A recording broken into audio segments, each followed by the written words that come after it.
Usa sa kong ikamingawan diri sa probinsya mao kining dabong.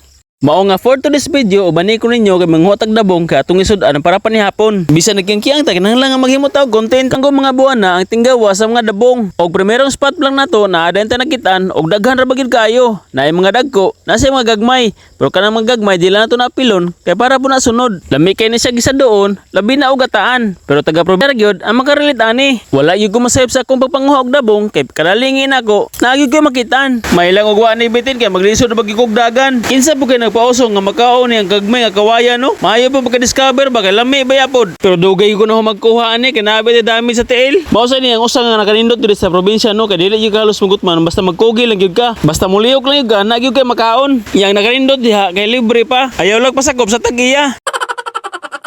Bitaw no sa katong wala pa kahibaw ba. Maoriting dabong day nga season. So kung wala may masudan diha, atuan niyo yung kawayanan, di ba nanay daghan dabong. Okay na human naman ta sa atong primero nga spot, balhin na po ta. Laing nga kuhanan kay medyo kulang ni atong gikuha karon. Sa katong dito po ko sa syudad, lami kay ka og dabong, pero wala kay makita nga baligya sa mga karinderya. So karon nga naa naman ta sa probinsya, ato na isulit kay labong tindabong karon. Pero kani ikaduha to nga spot, dili gyud madala kay basi makaligid-ligid ta kay grabe ka bakilid. Basta pas.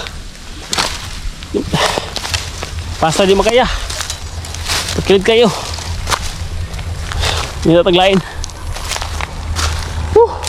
Okay katulong na itong adtuan. Grabe sa kalibon. Pero okay na. Basta nalay daghang makita nga dabong. Og wag kita masayop sa itong adtuan. Daghan kay dabong. Pero ato lang ng pilion ng mga saktong nga lutoon nun. Kay para po sa uban. Og para po sunod na to balik. Okay na human naman ta panguha. Alam po na ng piyuhan. Diri kilit sa pispan. Paspasan ta naglimpyo. Kay muna nagkalaw mga po nun. Basin unya ko magabhian. Kaatan to be para mahuman. Og igo po nga nahuman ko sa paglimpyo. Nibuno po dang uwan.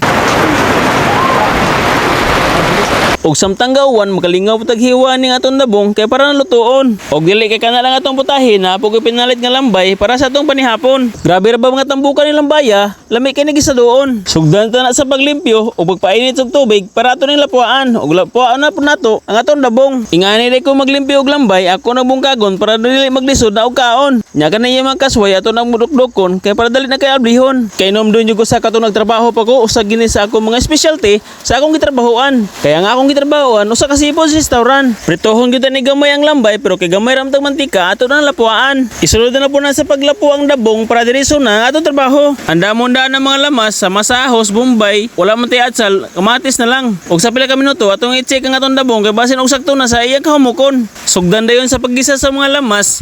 Hapit mang kalimtan ang ato batter. Lami ginutan ni kung kumpleto pa ta sa panimpla sa mga sa oyster sauce, sesame oil, rice wine, o uban pang malang mananap.